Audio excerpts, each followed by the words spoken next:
noite. Aqui nós estamos fazendo um Frequent Asked Questions, questões frequentes em torno da questão da psicose, né?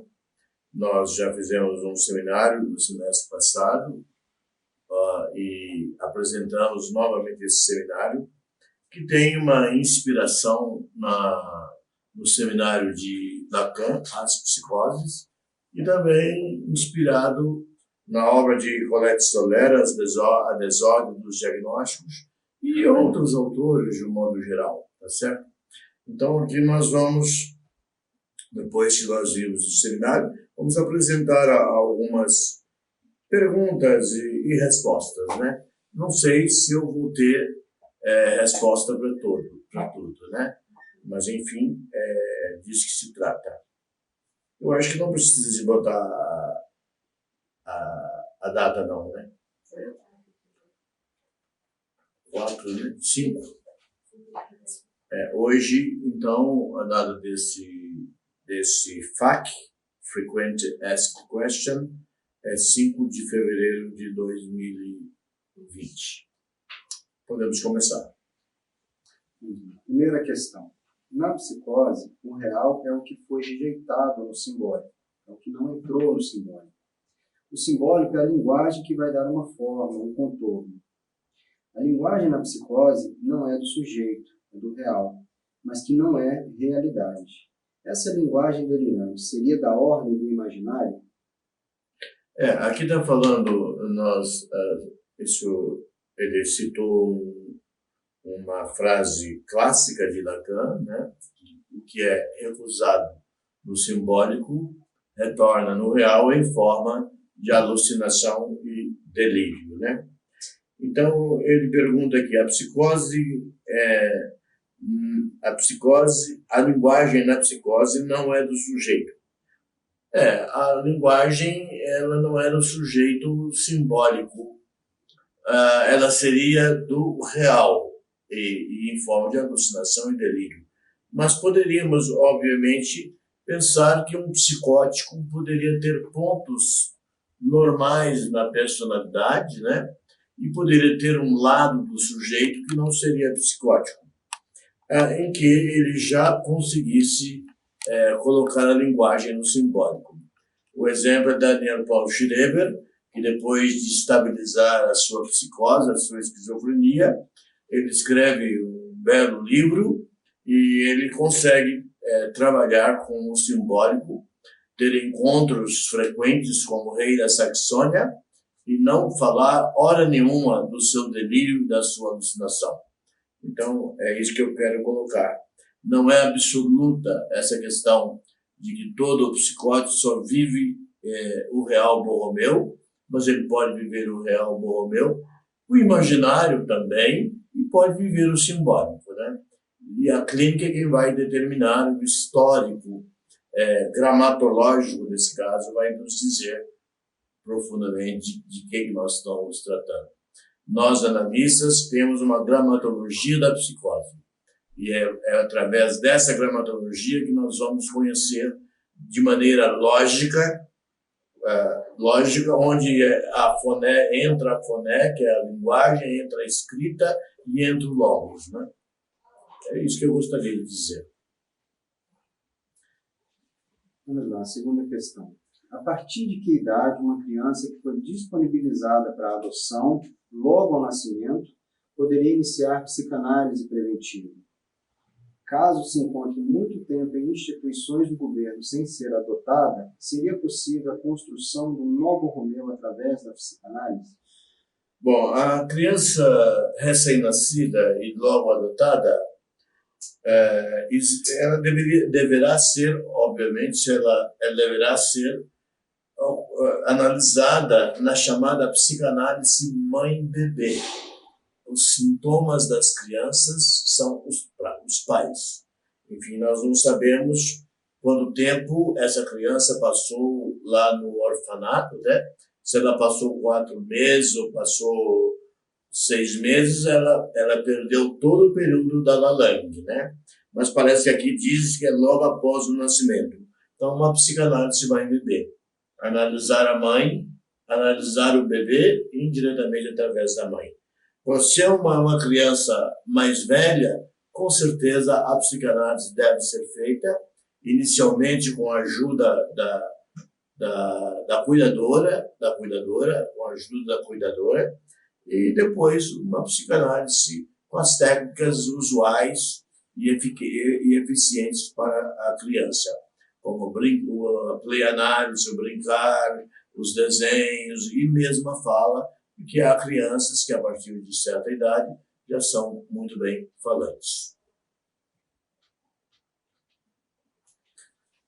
A presença do pai por si não garante a fundação da função paterna, assim como sua ausência não necessariamente a inviabiliza. Quais são as condições que impedem a estruturação do nome do pai? Aqui ele coloca que a presença do pai não garante a fundação da função paterna, né? Claro que não. Se o pai estiver presente, mas foi um pai, vamos dizer, alienado, eu estou colocando alienado no sentido de distante. Se for um pai distante, obviamente haverá foraclusão do nome do pai, mesmo o pai estando presente, né? Aqui tem outra pergunta. Quais são as condições que impedem a estruturação do nome do pai? E temos também a questão da dialética mãe, pai e o bebê. É claro que tem que a mãe vê o marido, o pai da criança, como sendo o primeiro falo, e o bebê como o segundo falo. Então há uma dialética fálica. E, obviamente, se essa dialética fálica funciona, a mãe se sente eroticamente apoiada pelo pai da criança, nós teremos, obviamente, o significado do nome do pai. Agora, se essa mãe não se vê apoiada pelo eros paterno, pelo falo paterno, nós teremos uma foraclusão do nome do pai. E, portanto, não haverá o significante do nome do pai. Doutor, e a gente talvez não possamos esquecer que é essa mãe que vai denominar para essa criança quem é o pai e quem é o mundo que está à volta. Não é isso? Perfeito. A mãe funda o pai. Em todas as circunstâncias, ela tem esse poder, né? Mesmo que esse pai tenha desaparecido, ela pode fundar o pai, né?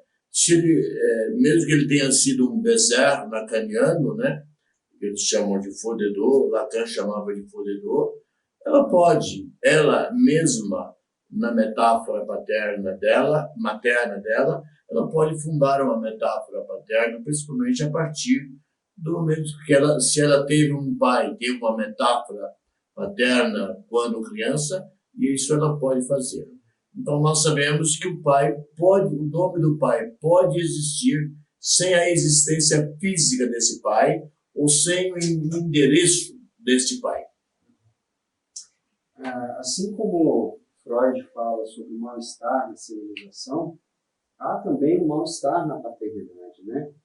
Homens que, na sua estruturação de sujeito, né, não tiveram uma inscrição razoável de nome do pai, e às vezes acontece de estar numa situação em que é convocado a ser o pai e ele se recusa, né? Ou a sua estrutura de sujeito não permite que ele ocupe esse lugar, né? Como seria? É verdade. Nós sabemos que, eu lendo a história, eu andei lendo a história de Luís XIII e de Ana d'Austria, rei da França. Luís XIII teve guerras com a mãe, né? Ele ficou órfão numa certa idade e Maria de Médici se tornou a rainha regente e não queria entregar o poder. Eles tiveram que guerrear sob a supervisão do cardeal de Richelieu e, inclusive, a Maria de Médici foi exilada para a Europa, né? Para outros países da Europa e morreu em Colônia, acho que depois de 8 anos de exílio. Então, a gente sabe que a questão do pai foi muito importante na formação do Estado ateniense clássico, do Estado romano e dos países da Europa Ocidental, né? O nome do pai foi importante.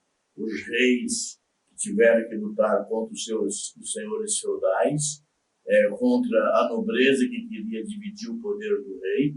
O rei Luís XIV, que construiu Versalhes, se tornou o grande pai da França e fundou realmente o Estado Nacional. Passando à próxima.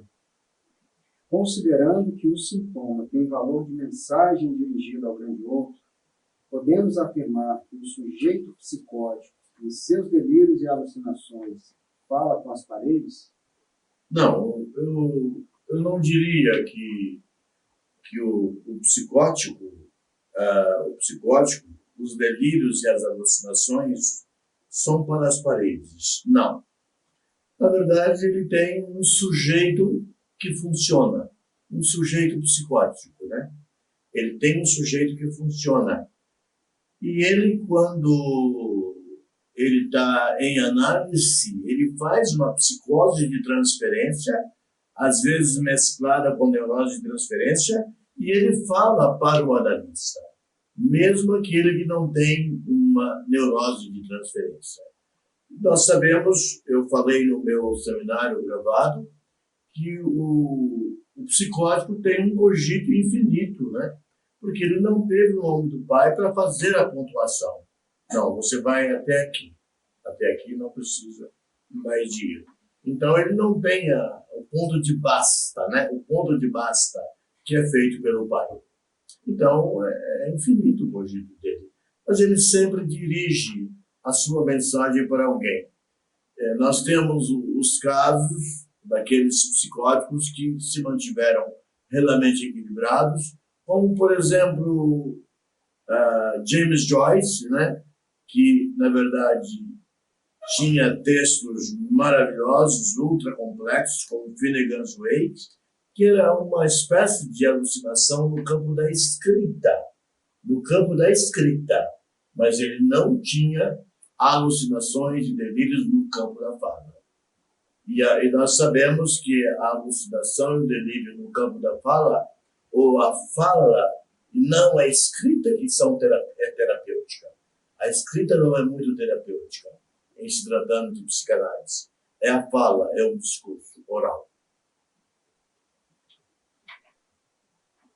Uma outra questão. A não instalação da lalangue entre a mãe e o bebê, ou uma lalangue precária, pode determinar no sujeito uma estrutura psicótica? Sim, pode. Nós podemos dizer que a lalangue, que é esse idioma, porque quando o bebê nasce, ao nascer, o primeiro contato do bebê, bom, ele é falado antes de nascer, né? O nome, a roupa, falam sobre o gênero, o sexo, etc. Né? Então, ao nascer, ele ele já carrega a voz da mãe, talvez, eventualmente, e o significante mais arcaico e fundamental é a voz. É a voz. A lalangue começa com a voz, e ela se baseia na voz da mãe. Isso é muito importante. Não se trata de uma língua étnica, Nós não temos lalangue em chinês, em português, em alemão. Temos a lalangue, que é essa língua entre a mãe e a criança. A não instalação da lalangue, uma mãe, por exemplo, que não tenha desejo pelo seu bebê, que não tem uma dialética fálica pelo seu bebê, pode levar à formação do autismo e, obviamente, a criança que está sem lalangue, ela não dá conta de passar para o mundo da linguagem. Porque a lalangue é o caminho para fundar a linguagem a partir dos 6 meses da posição depressiva. Né? A lalangue é correspondente à posição esquizoparanoide, a lalangue, quando na posição depressiva é que vem a linguagem. Então, nós temos duas possibilidades. Podemos ter o autismo e podemos ter, obviamente, a psicose, quando a lalangue não existe. é uma teoria lançada por Lacan, muito pouco estudada, mas tem muita importância. Um paciente meu me disse: doutor, o meu bebê tem 7 meses, ele olha para a mãe, sorri, e parece que ele está numa felicidade infinita. Eu percebi um certo ciúme dele em relação a essa infinitude de felicidade do bebê quando a mãe fala com ele, né? Então, há a possibilidade, sem Lalang, concluindo, há a possibilidade de autismo e de esquizofrenia, ou de psicose. Bom, a questão seguinte começa com uma citação. Abre aspas. O psicótico é mais falado do que fala, dado que há uma linguagem que o atravessa. Fecha aspas.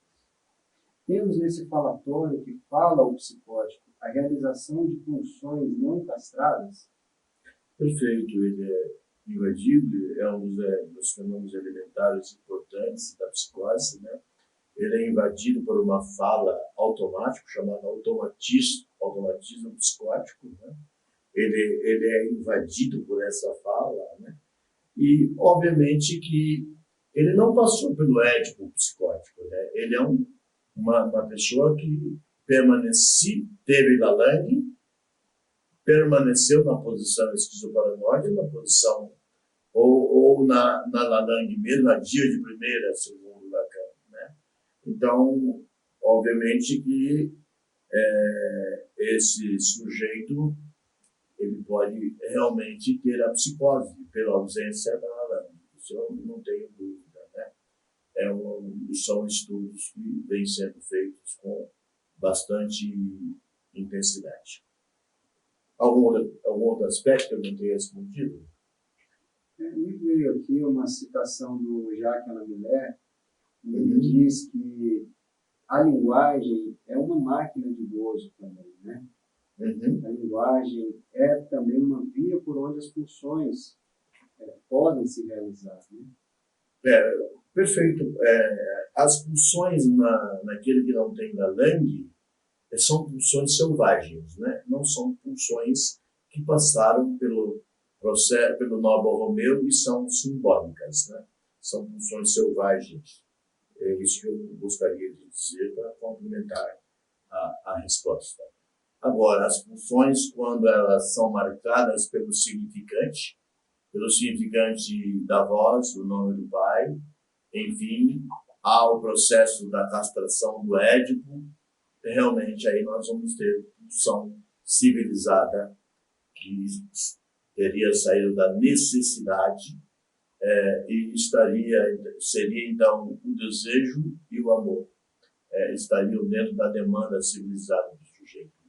Eu vi uma autoridade nacional brasileira falar que o sexo é uma coisa do corpo. Não, não é. É sobre a política de abstinência na infância, na adolescência, né? Perdão, sobre política de abstinência na adolescência, e diz que o sexo é algo corporal. Não é. O sexo é algo psíquico. É claro que precisa da base corporal, mas ele é essencialmente psíquico. Castrado ou não castrado, tem Lalang, não tem Lalang, enfim. Bom, a questão seguinte, vamos lá. A psicose de transferência pode ser o motor da análise do psicótico ou se faz necessária uma ligação com a parte neurótica do sujeito, neurose de transferência? Sempre há uma parte neurótica no psicótico? Não, nós não podemos afirmar que sempre há uma parte neurótica no psicótico. Isso nós não podemos dizer, mas em alguns casos há, tá certo? E há fatores de estabilização, né? E há fatores de estabilização, como atividades artísticas, profissão. A própria psicanálise é um fator de estabilização. E eu concordo que a psicose de transferência ela tem importância muito grande para a análise do psicótico, né? E obviamente, como eu disse Nem todos têm uma parte neurótica, mas o Dr. Bion, psicanalista britânico, fala dos pontos psicóticos da personalidade, mas da personalidade da pessoa neurótica, né? Não do psicótico, que não precisa de falar em pontos psicóticos.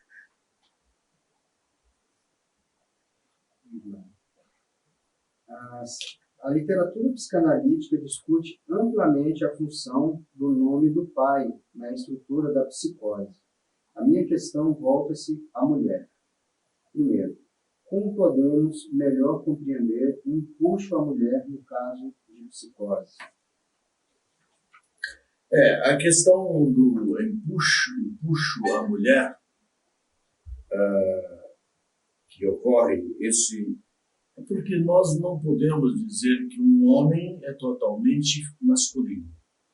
Nem podemos dizer que uma mulher é totalmente feminina. Existe o masculino e o feminino variando, obviamente, a quantidade destas substâncias no sujeito.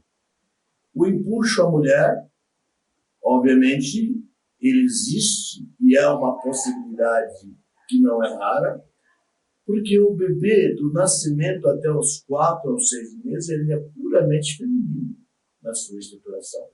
Porque ele está alienado ao outro feminino,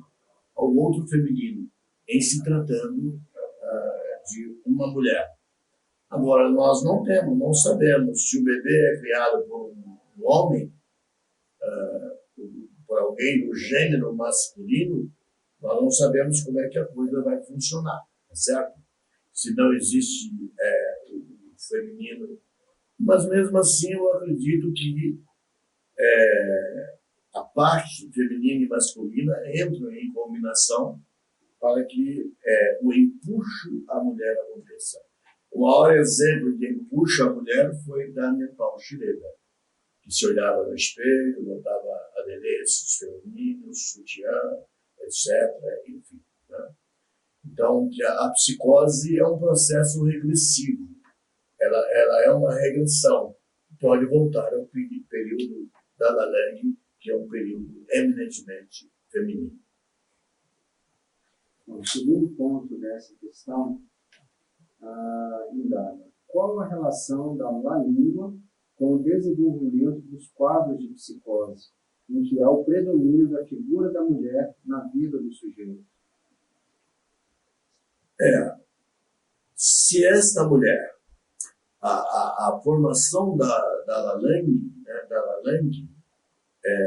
se esta mulher ela tem uma dialética fálica, o seu desejo de mulher é atendido na relação com esse bebê, se o desejo de mulher é atendido, ou segundo, ela foi treinada psiquicamente ou psicanaliticamente para ser uma mãe solteira, obviamente que nós vamos ter a Lalangue. Mas se uma mulher ela foi vítima de um bezer, de um fodedor que fez o bebê e desapareceu, a probabilidade de nós termos baby blues, de termos a chamada depressão pós-parto é muito grande. E esta mulher precisará urgentemente de entrar em análise o mais breve possível para que ela possa construir uma Lalangue naquele bebê. E eu tenho experiência de mulheres que eu percebi que não faria uma Lalangue depois do parto, mas ela fez uma análise preventiva antes do próprio parto. Então, é isso que eu queria dizer. Colette Soler escreve que, abre aspas, o psicótico padece do parasita linguageiro, fecha aspas. Ele é, abre aspas, perseguido pela linguagem, fecha aspas. Abre aspas, o neurótico, por sua vez, ignora a heteronomia da linguagem, fecha aspas. Considerando a temática, a gramática da psicose, como são os significados, os estatutos da fala, da escrita e da letra para o psicótico? Vamos ver aqui uma pergunta grande, vamos analisar. O colecionador escreve que o psicótico padece do parasita linguageiro. Sim. O psicótico, ele realmente ele fala muito, mas nem sempre. Nem sempre ele fala. Às vezes ele se cala. Não é? Ele é perseguido pela linguagem. Sim. Porque ele tem um cogito infinito e um cogito que ele atribui ao grande outro inconsciente. E, portanto, esse grande outro é o falante, é aquele que fala. E, obviamente, ele se torna um objeto persecutório do psicótico. Né? Ela ainda pede, considerando a gramática da psicose, quais são os significados dos estatutos? São os significados dos estatutos da fala, da escrita e da letra para os psicólogos. Eu achei bem interessante essa pergunta. Nós sabemos que aqui é a fala, a letra e o logos, nós podemos colocar. A fala, a letra, a fala, a escrita e a letra. A fala, ela expressa as condições do espírito, estados de espírito, a fala. Por isso que a fala tem um poder analítico muito grande, porque ela revela estados de espírito. A letra ou a escrita é o símbolo da palavra. Nem sempre tem um efeito terapêutico. A pessoa escrever recados para o analista não traz solução. Às vezes ele escreve muito bem e não resolve. Né? E temos também a foné. Então, nós temos a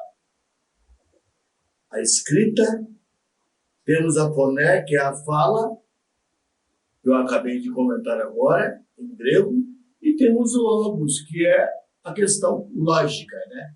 Nem sempre o psicótico é ilógico. Frequentemente, ele é muito lógico. Né?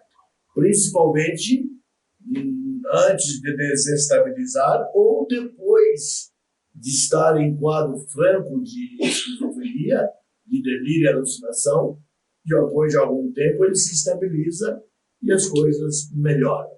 Ok? Então, eu destacaria aqui a fala, a escrita e o logos como elementos importantes. É importante que ele fale para o psicanalista, mesmo tomando medicamento. É importante que tenha a escrita que é o símbolo da palavra, e nós já falamos que a fala representa o sujeito, representa o estado da alma do sujeito. Por isso que a fala tem tanto poder terapêutico no campo da psicanálise. Ok? Bom, a seguinte questão solicita uma retomada na discussão que foi apresentada no vídeo gravado. E aqui pede um esclarecimento da seguinte formulação. Quando afirmo que a relação sexual não existe, falo da neurose. Quando falo que a relação sexual existe, estou falando da psicose. Sim, Lacan dizia na pós-sexual, não existe pas, a relação sexual não existe,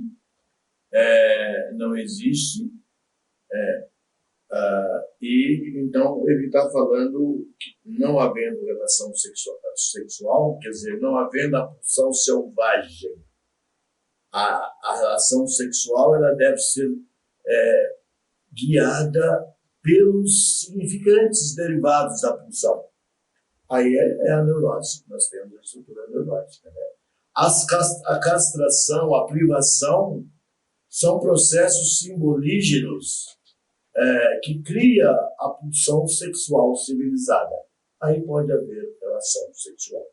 Fora disso, não há relação sexual. Pode não haver, perdão, eu estou falando da neurose, não há relação sexual. Agora, quando eu falo da psicose, eu posso afirmar que a relação sexual existe, porque não houve o processo castracional do Édipo. A psicose é pré-edípica, é pré-edipiana. Então, não é possível eu negar a relação sexual. A relação sexual existe na estrutura psicótica. Como podemos diagnosticar casos de pré-psicose? A história clínica do analisando. Se um paciente chega e diz, minha mãe teve um encontro, não me indicou o pai, esse paciente tem 18 anos, não indicou o pai, não sei quem é meu pai, ela não tem nenhuma condição de indicar, isso aí já, essa foraclusão do nome do pai e outros elementos historiais conexos são muito importantes para que nós possamos perceber a necessidade de uma psicanálise preventiva, tá certo? É a pré-psicose ou a psicose latente, né? Nós temos pacientes que ficam até 12 anos, 18 anos, 30 anos, né? Daniel Schreiber tinha uns 40 e tantos anos, quase 50, quando ele entrou na sua franca esquizofrenia. Ok? Vamos lá? A voz é o significante primordial para o ínfante? Sim. Quando o bebê nasce, a primeira coisa que ele escuta é a voz da mãe. E é essa voz da mãe que estrutura a lalangue, a língua. É esta voz da mãe que estrutura a lalangue. Isso é muito importante que se diga. Então, a voz é os primeiros significantes. Depois, obviamente, o significante do nome do pai, ele não nasce ali no início da lalangue, quando o bebê nasceu. Não. O pai só vai ter existência simbólica, ele pode ter uma existência imaginária aos 2 meses, 3 meses, mas a existência simbólica talvez aos 6 meses de idade, né? O pai vai ter uma existência simbólica e, obviamente, o bebê está saindo do mundo da lalangue e entrando no mundo da linguagem. Entrando no mundo da linguagem, que é produzido pela lalangue, o pai já tem condições de se tornar uma figura simbólica e ativa e percebida pelo bebê em sua vida ali na trilogia familiar, que é mãe, pai e filho. A lalangue lacaniana é sustentada pela voz da mãe? Sim, é sustentada pela voz da mãe. E quando a mãe, por alguma condição médica, não se comunica pela voz, não fala? É uma situação complexa, porque se a mãe não se comunica, eu não tenho uma experiência pessoal de uma mãe que não fale, né? Enfim, mas obviamente que pode haver um cuidador, uma cuidadora, e essa cuidadora poderá ajudar a estruturar a lalangue. Mas eu não tenho experiência pessoal em relação a uma mãe que não fala e como que ela vai interagir com esse bebê. Talvez através da mímica, né? E o bebê, com certeza, eles têm muita facilidade de aprendizagem, poderá interagir mimicamente e ter uma lalangue mímica, né? Essa é uma hipótese que nós temos que fazer, mas que precisa de ser estudada e observada na prática. Ok? Essa resposta em relação à mãe surda, muda, ela pode falar a linguagem de sinais. A linguagem de sinais, sim. Ela tendo a linguagem de sinais, ela vai transmitir essa linguagem de sinais para o bebê. Então, com certeza, a linguagem de sinais funcionará como lalangue. E depois será a linguagem, né? Depois que terminar o período aos 6 meses da lalangue, ou da dia de primeiro, ou da posição esquizoparanoide humanoide, como a gente queira chamar, a criança entrará no mundo dos sinais. Isso com certeza. Terá toda a facilidade de fazê-lo. Existem famílias todas em mundo, né? Existe pai, mãe, filho. O que são os conceitos de alienação e separação, fading, afânise, na estruturação do sujeito? Lacan, no Seminário 11, os 4 conceitos fundamentais da psicanálise, ele lança a questão da transferência. Isso quando ele estava em choque com a Associação Internacional de Psicanálise. Ele lança como conceito, os 4 conceitos, ele lança a pulsão, ele lança a transferência, lança a repetição, né? E outro conceito, mas ele tem outros conceitos que são lançados nesse seminário, a alienação e a separação. Alien quer dizer outro, eu creio que é em latim essa palavra. Alienar-se é entrar no campo do outro. Então, o bebê, no período alanguístico, no período da Lalang, ele está completamente alienado ao campo da mãe. Completamente alienado ao campo da mãe. A mãe é o grande outro. Um grande outro não castrado. Ela é poderosa. A mãe tem poderes inimagináveis para esse bebê, né? Então, isto é alienação. Quando ele termina o período linguístico, né? Aos 4 ou 6 meses, ele começa o processo da separação da mãe. O fading, o vínculo começa a se tornar menos poderoso, vai sendo reduzido. E nesse momento, a alienação à figura do pai. Então vai haver a separação da mãe e a criança se aliena ao mundo paterno. Se for um menino, em geral, ele vai se identificar com o pai, criar uma identificação com o pai. E, obviamente, desejar a mãe. Podemos ter também um Édipo ao contrário, também, um Édipo homoerótico, né? Então, é importante saber que o inconsciente não é um negócio privado. Lacan. O sujeito construído não é um negócio privado. Ele é construído através da alienação e da separação. Alienada a mãe, depois dessa alienação reduz, se aliena ao pai, e a separação da mãe reduz, até que chega um momento em que essa alienação e essa separação tenderá a ser dissolvida em sua totalidade. Né? Em sua totalidade. Afânise é o mesmo que fading em separação, tá? Separação, fading e afânise é a mesma coisa. Afânise é um conceito criado por Ernest Jones, o secretário de Freud na Sociedade de Psicanálise da Inglaterra. Né? Então, é por aí. Então, a alienação e a separação, o fading e a afânise, é uma dinâmica em que a separação e a alienação ocorrem ao mesmo tempo. Ok? A Lalang é a base do aparecimento da linguagem na criança?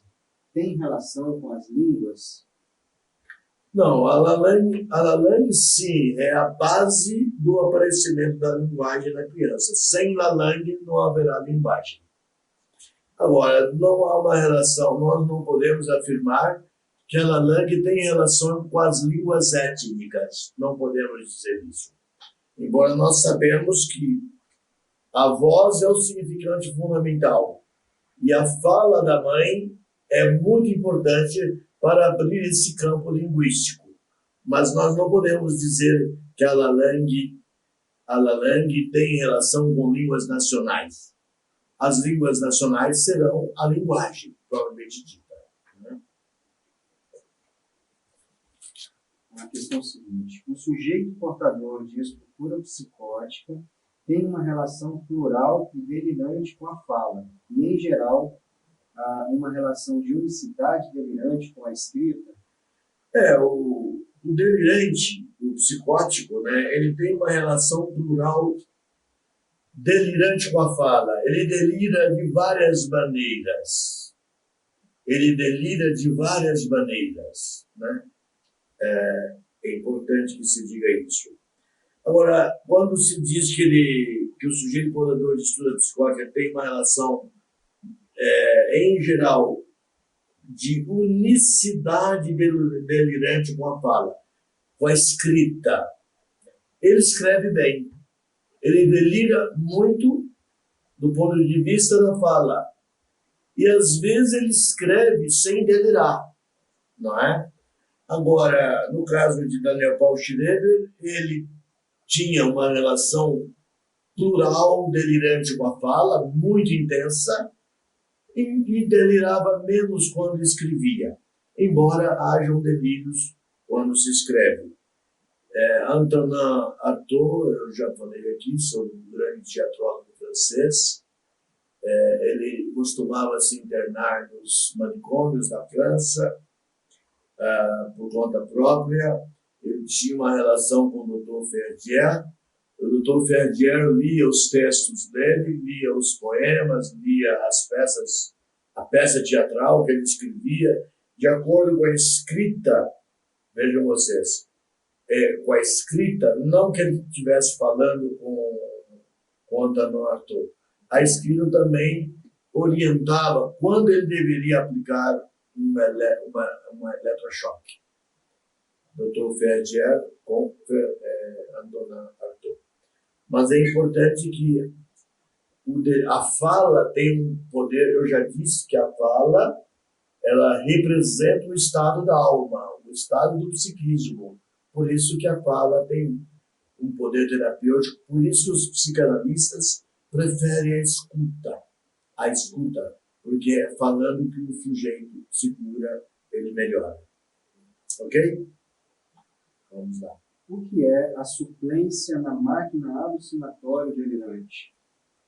O exemplo mais claro seria o seminário 23 de Lacan, do Saint-Homme, em que ele apresenta o caso de James Joyce.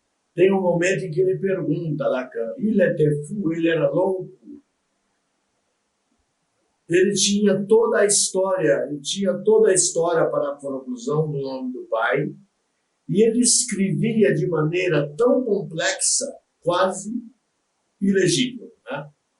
Inclusive, houve um livro que ele pesquisou, Samuel Beckett era secretário dele. Ele pesquisou palavras de mais de 50 idiomas para escrever Finnegan's Wake. Mas ele nunca foi um delirante. Então, veja, a literatura, os seus livros, as memórias de um jovem literato, Finnegan's Wake, e também as cartas que ele escrevia para Nora Byrne com sua mulher, funcionaram como suplência. Quer dizer, ele não era um delirante. Mas se ele não fosse literato, se ele não se dedicasse à literatura, ele seria um delirante. Ele iria delirar bastante. Tá certo? Então, a suplência é qualquer mecanismo que ajuda o sujeito a se manter estabilizado. O maior representante da suplência no Novo Borromeu é o quarto nó. É o quarto nó que é marcado pela letra sigma, né? E temos muitos pintores, escritores. A própria psicanálise é um fator de estabilização, em que o sujeito pode reduzir os seus delírios e se estabilizar com o trabalho do analista. Como era procedida a relação terapêutica entre o dramaturgo psicótico Antonin Artaud e o médico Ferdier? O Dr. Ferdier era médico de Antonin Artaud. Eu já falei que aliás, ele era membro do movimento surrealista francês. Ele saiu do movimento surrealista quando o movimento surrealista se inscreveu no Partido Comunista Francês. Ele não aceitou, né? Então, como eu disse, o Dr. Ferdier lia os textos dele e, de acordo com o nível, o índice de delírio, ele praticava, aplicava os eletrochoques. Tá certo? A psiquiatria não considera o inconsciente, somente prescreve fármaco. Como a psicanálise trabalha essa questão? Nós não podemos... É uma situação complexa, porque a psiquiatria, hora nenhuma, fala inconsciente, né? Nós, como analistas, sabemos que, dependendo do nível do delírio, da alucinação e de outros sintomas que possam oferecer algum risco, então nós utilizamos os fármacos, que são os neurolépticos, as drogas antipsicóticas, né? Antipsicóticas. É uma pena que a psiquiatria, até hoje, em nenhum lugar do mundo tenha aceitado a teoria do inconsciente. Isso é uma pena. E nós temos que respeitar o diagnóstico pontual do psiquiatra, mas o analista faz um diagnóstico que é o próprio percurso de toda a análise, o diagnóstico do analista. Todo o percurso analítico tem valor diagnóstico, né? Agora, a psiquiatria trabalha 6 meses com o paciente em grandes transtornos, em muitos transtornos, para dar um diagnóstico, ok? E nós, às vezes, trabalhamos anos a fio, fazendo o diagnóstico de maneira dinâmica, de maneira evolutiva, e não um diagnóstico estático, pontual, parado, estagnado. O que é a estabilização e a desestabilização de uma estrutura psicótica? Um paciente que tem uma história de foraclusão do nome do pai, tem um Nobel Romeu que não está bem atado, não tem ambientado, não teve um período da Lalang adequado, não houve uma amamentação, enfim, de acordo com a história, esses pacientes, às vezes, eles vão até 12 anos de idade, 8 anos, 9 anos, 10 anos, na adolescência, aos 20, aos 30, 40, sem apresentar sintomas alucinatórios delirantes, né?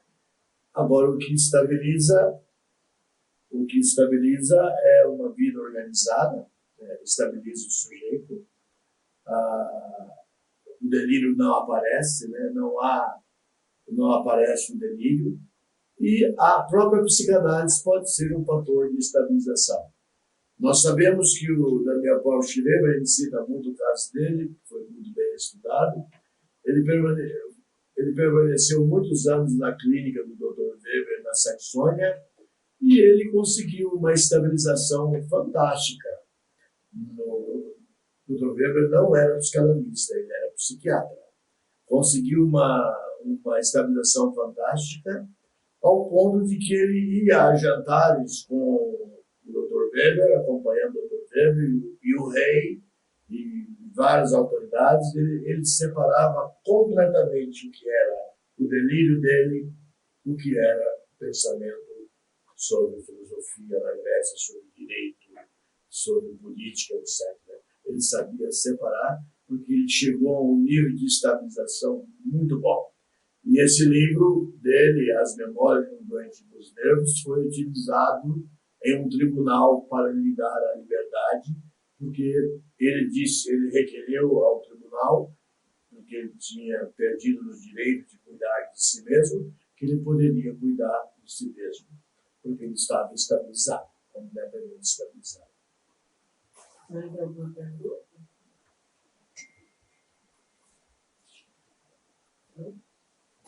Alguma pergunta? Bom, então, não havendo mais nada a ser perguntado, eu agradeço a presença de todos. Mesmo com muita chuva, a gente tem a presença de vocês, e o que importa não é grande quantidade, mas a qualidade do público presente. Ok? Muito obrigado.